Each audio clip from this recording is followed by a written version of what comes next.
Hola amigos, bienvenidos a mi video tutorial. Mi nombre es Alejandro Antón y en esta ocasión vengo a contarles sobre lo que es el disco duro. Dentro de la unidad de almacenamiento está lo que es el primer disco duro, lo que es la memoria RAM, y también voy a hablarles sobre lo que es clasificación, dependencia física, localización, tipos, estructura física, estructura lógica. Dentro de ella están los modos de transferencia, características de un disco, el peso, la entrada y salida, lo que es la DMA, las versiones, el tiempo de acceso, el tiempo de búsqueda. Y por último voy a hablar sobre cómo montar un disco duro o cómo quitarlo a su vez. Para hacer un poco de historia, los primeros ordenadores carecían de disco duro. Estos disponían de una o dos disqueteras a través de las cuales se agregaba el sistema operativo. Como ustedes pueden ver en las fotos, a diferencia, y si ustedes se ponen a comparar un CPU de ahora o un disco duro de ahora con el de que se utilizaba antiguamente, se ven mucha diferencia, comenzando desde el tamaño. El proceso resultaba muy pesado, pero ¿por qué? Porque era necesario cambiar los disquetes para realizar una u otra operación. Además, su capacidad de almacenamiento era pequeña. Este modelo, con 50 platos giratorios de 24 pulgadas de diámetro, supuso una auténtica revolución tecnológica por plato en ese tiempo.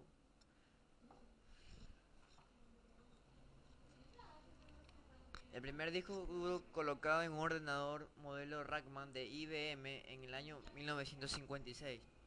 Como ustedes pueden ver aquí a este hombre sentado en lo que era una computadora, en lo que ese momento y en ese tiempo era una revolución tecnológica.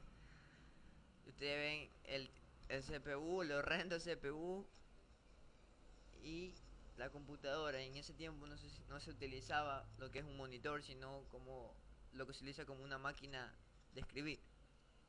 La capacidad era de 100.000 caracteres por cada plato. Cada símbolo se almacenaba mediante 7 bytes, dando un total de 5 millones de caracteres en total. Casi todos los ordenadores incluyen tres dispositivos de almacenamiento masivo: la unidad de disquete o disquetera, que ya en la actualidad no la trae ningún ordenador, una unidad de disco duro y una unidad de CD-ROM o DVD. El memoria RAM se dice que es la memoria secundaria, pero en sí su funcionamiento es muy importante dentro del CPU, dentro del ordenador, ya que esta es la que le da agilidad y le da movimiento a nuestra máquina. Por ejemplo, si no tuviéramos mucha capacidad de memoria RAM y tenemos programas pesados en nuestra PC se va a colgar constantemente, ya que necesita más agilidad y necesita un mejor soporte para poder dar una mejor agilidad. Otros conceptos, por ejemplo, son los discos. Por ejemplo, voy a darle un ejemplo sobre los discos. Según su reutilibilidad, reutilizables, como su nombre lo dice, son discos que se pueden volver a escribir o a sobreescribir sobre ellos. Y no reutilizables, como también es lógico, no se pueden sobreescribir, es decir, son solamente de un solo uso. Los métodos de acceso: secuencial o directo. Secuencial es cuando hay que hacer una serie de procesos para llegar a nuestro punto o al lugar que nosotros queremos estar.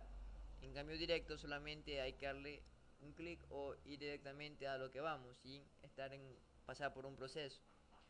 Un disco duro, hay dos tipos de localización: un interno y un externo. Un externo, por ejemplo, son los discos que en la actualidad andan circulando, como por ejemplo los Samsung, que son discos duros externos que uno los conecta directamente al CPU. Y interno es el que está, como su nombre le dice, dentro del CPU. Dependencia física: removible o no removible. Son discos que se pueden llevar. Por ejemplo, en ese caso sería un disco externo, sería un disco removible. No removible en sí sería el del escritorio, porque hay que estar haciendo un paso de procesos para poder quitarla e instalarla. Es un trámite. Dentro de un disco duro existen dos motores: uno que es encargado de hacer girar el disco y el otro para el movimiento de las cabezas. Pero sin tanto y tanto redondeo, el disco es en realidad una pila de discos llamado platos. Como ustedes pueden ver en la imagen, encontramos el eje central, superficie de disco, la cabeza de lectura del disco e impulsor de la cabeza. Pero ¿qué es un plato? Un plato es el que almacena la información magnéticamente. Los platos tienen dos caras o superficies magnéticas, la superior y la inferior, formada por millones de pequeños elementos capaces de ser magnetizados positiva o negativamente. Cada cara del plato tiene asignado uno de los cabezales de lectura o escritura. La alimentación de energía, como ustedes pueden ver, llega al disco por un cable desde la fuente de alimentación con un conector de 4 contactos. Como aquí ustedes pueden ver en esta ocasión un amarillo, un negro y un rojo. Ahora, vamos a infiltrarnos sobre lo que es el disco duro, su parte física. Tiene cabeza, cilindros, sectores, clúster. Cabeza. ¿Qué es una cabeza? Son los elementos que cumplen con la función de lectura o escritura. Hay una por cada superficie de datos, es decir, dos por cada plato de disco. Encontramos 6. Cilindro. Como ustedes pueden ver en la imagen, se utiliza este término para referirse a la misma pista de todos los discos de la pila. Los sectores. En este caso, estas aquí. Cada pista se encuentra dividida en tramos o arcos iguales, que permiten la grabación de bloques de bytes, normalmente 512 bytes. A esto se lo puede llamar un sector. Y un clúster es, es la FAT de 2 o de Windows 95 es de 32 KB. La estructura lógica es el sector de arranque. Es el primer sector de todo el disco duro. Cabeza 0, cilindro 0 y sector 1. Es el que almacena la tabla de particiones y un pequeño programa llamado Master Boot, que es el encargado de leer la tabla de particiones y ceder el control al sector de arranque de la partición activa.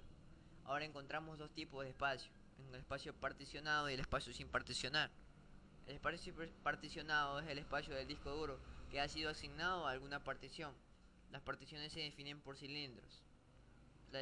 Y el espacio sin particionar es el espacio que todavía no se ha asignado a ninguna partición, es decir, que no ha sido programada. Característica de un disco. El modo de transferencia. Direct Memory Access. Sin que el microprocesador tenga que intervenir en esta tarea, lo cual libera al CPU para realizar otras tareas. El tiempo de acceso es el tiempo usado por las cabezas de lectura o escritura para colocarse encima del sector que se va a leer o escribir. El tiempo de búsqueda es el tiempo que necesita la unidad para desplazar las cabezas desde una pista a otra. Está comprendido entre 8 y 12 milisegundos. Velocidad de rotación marca la velocidad de giro del disco. Los valores típicos se encuentran entre 5400 y 7200. Como ustedes pueden ver en la imagen, lo que es una estructura. La latencia es el tiempo necesario para que gire el disco y el sector alcance la posición correcta. Cuanto mayor sea la velocidad de rotación del disco, menor será la latencia. Capacidad de almacenamiento. Se mide en gigabytes en la actualidad. Los fabricantes suelen redondear la capacidad de un gigabyte con 1000 megabytes, lo que se hace que haya discrepancias a la hora de calcular el tamaño total. La capacidad de almacenamiento y la caché del disco, por ejemplo, sería la caché del disco almacena las lecturas de forma que cuando la controladora solicite datos del disco ya los tenga disponibles en su caché. Discos duros ID, electrónica, unidades integradas. Albergan toda la electrónica del controlador en su placa base. Dentro de estos están lo que es maestro y esclavo, o en sí decir un ID primario y un ID secundario. Cada interfaz o conector ID soporta dos dispositivos y cada dispositivo debe ser identificado como maestro, master, y como otro esclavo, slave, en ese cable conector. No puede haber dos maestros o dos esclavos sobre el mismo cable. Los dispositivos ID usan jumpers o puentes para la identificación maestro-esclavo. Suelen ser situados en la parte del disco donde hay el conector ID. En esta ocasión, en estas imágenes pueden ver lo que es un ID, un master, lo que es un drive slave, lo que es el cable y su estructura y dónde debe ir conectado. Esto es un cable SATA. Ustedes pueden ver cómo es como el plug on the motherboard y el master, es decir, esclavo o master. Ustedes ven el conector, todo es un bus y estos se conectan a la unidad de arranque del sistema. Ahora, para terminarlos, cómo instalar el disco duro. Lo primero que deben hacer y lo primordial es desconectar todo, absolutamente todos los cables que llegan o salen de la torre de su ordenador. Antes de que nada, su equipo de la corriente eléctrica debe dejarla sin alimentación tanto el PC como el monitor. También si tiene otro instalado como un scanner, un joystick, auriculares, altavoces, todo debe ser desconectado por su seguridad, ya que podría recibir una descarga eléctrica y podría ser fatal. Bueno, entonces después de hacer todo esto, de desconectar, retire la cubierta, nos vamos a la parte lateral o dependiendo de su CPU, tienen que buscar la forma de sacarla. Es fácil. Paso número 3. Determine el método de conexión de la tarjeta madre. Determine cómo conectar la unidad de acuerdo con las conexiones de unidades existentes. Usted si va a desconectar o va a conectar una unidad debe configurarla primeramente. Si conecta dos unidades, configure una de ellas como la principal y la otra como la secundaria, lo que le expliqué anteriormente, el master y el slave, el esclavo o el master. Eh, Paso número 4. Establezca los atributos de la unidad con el puente de configuración de entorno de la parte superior de la unidad. En este momento usted debe ver lo que es, va a ver los cables, todo lo que las conexiones. Entonces usted tiene que comenzar a desconectarlos. Eh, Instala la unidad en el aislamiento de unidades de 5 pulgadas empleando tornillos. Ahora, usted para tomar precauciones, usted no debe tocar nunca directamente o hacer contacto con el disco, ya que se podría averiar. Bueno, no debemos golpearlas, no exponer a fuentes magnéticas que afecten la información, es decir, no podemos utilizar anillos, ni aretes, ni nada por suma protección. No abrir el disco, no utilizar tornillos de fijación muy largos para ajustar los discos a la caja. Debe usarse preferentemente en posición horizontal. Aquí como pueden ver en el dibujo, como se encuentra un lector de memoria. Y para terminar, conecte los cables. Conecte un extremo del cable de audio conector analog audio de la unidad y el otro extremo en conector de entrada de audio en su PC. Ustedes pueden leer las informaciones, cómo guiarse. Y espero que les haya servido de algo. Muchas gracias.